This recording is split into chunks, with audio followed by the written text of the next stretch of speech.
Hello and welcome back to another horrific display of bonsai ignorance with your friend the Boston Bonsai Idiot. Today we're going back to the first tree that I collected for this channel, and that would be Norway Maple number 1. This is the one that I dug up from the wetlands down the street with my son last spring, a little over a year ago,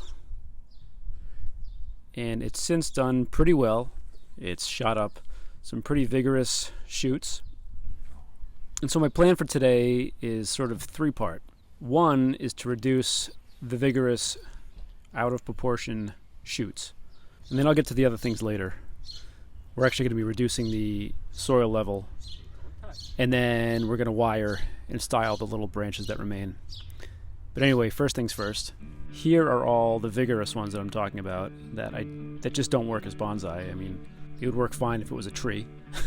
But we don't want a tree, we want a bonsai. So we're going to get rid of all but one of those. And then we're going to keep this one here as sort of a new leader, if you will. Since that branches into two, we're just going to keep one of those. And then that's where we're going to end up. Oh, wow. Okay, that looks horrific, but just bear with me on this one, all right? All right, so here we go. Just going to start hacking away. Hold on, let me just do one thing. All right, hang on. And you'll see here that I actually thought about this for a second and decided on going with the leader that would bring the balance of the tree back over the center. So, and I'll show you this later down the road, but basically this tree generally leans to the right, and then the majority of the branching leads to the left. And if I choose this leader, it brings it back over to the right again, which I think is a nice balance. And I think what you're supposed to do with these things. Kind of the classic S shape, but not really. More of a zigzaggy fucking whatever. Okay. No, you just can't do it. I'm trying to do something. I'm trying to do something. I think that recorded. Oh yeah, you want to hug now? You want to hug?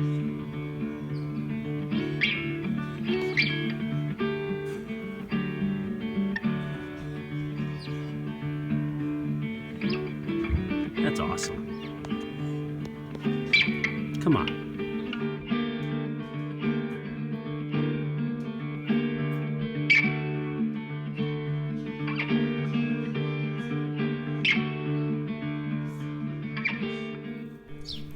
Okay, so now we're going to, God, Bert, shut up. Get out of here. All right, now we're just going to reduce the soil level of the pot.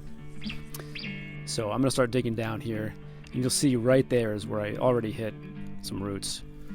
That's all new roots. They weren't there when I harvested the tree. So this pot is probably pretty full of roots at this point. And I probably don't need to be too careful, but I'm going to be careful anyway, and I'm not going to go any deeper than that. I want to start to reduce the soil level of the pot now, little by little, each year, because I don't want sort of horizontal lines across the tree of rot where the soil used to be. There's a lot of deadwood in the front of this tree, and I don't want it to just, I want to preserve it the best I can, I guess, even though I know it's going to rot away completely one day. But I figure the more I expose now, the more evenly it's going to rot, if that makes any sense. And if we zoom in here, you can see the sort of wet part of the trunk where the soil line used to be. And again, next year, I'll just reduce that a little bit further. Do it a little bit every year. Maybe even next year, I'll just repot the whole thing, and then we'll see where we're at with the roots. Maybe that's a better idea. But for now, we're just going to just shave the soil down a little bit. I don't want to repot it right now. It's only been 1 year since collection. Okay, now we're just going to start wiring the tree, and I'm not going to... I'll do a little hyperlapse through this, but basically it's what you're supposed to do. Take one piece of wire for 2 branches, kind of helps stabilize it, anchors it, allows you to bend it and control it. If you ever try to wire just one branch in isolation, you'll know what I'm talking about. It doesn't work. You've got to anchor it on something, so you might as well wire it on another branch that you're wiring.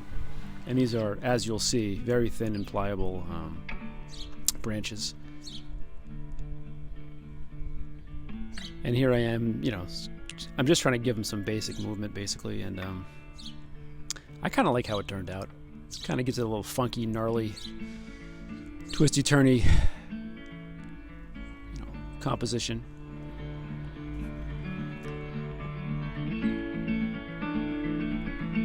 Just trying to give it 1, maybe 2 bends per branch, knowing that any new growth is probably going to try to grow straight up, so I'm generally trying to bend them all downward, especially the lower branches. Those are facing more downward, and then as we get towards the middle, those are more vertical.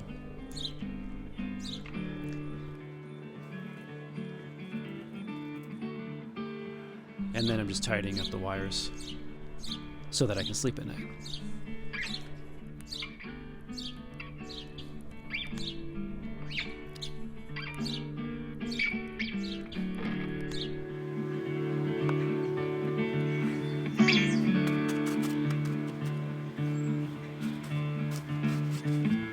And here's where we ended up. This is where we're at right now.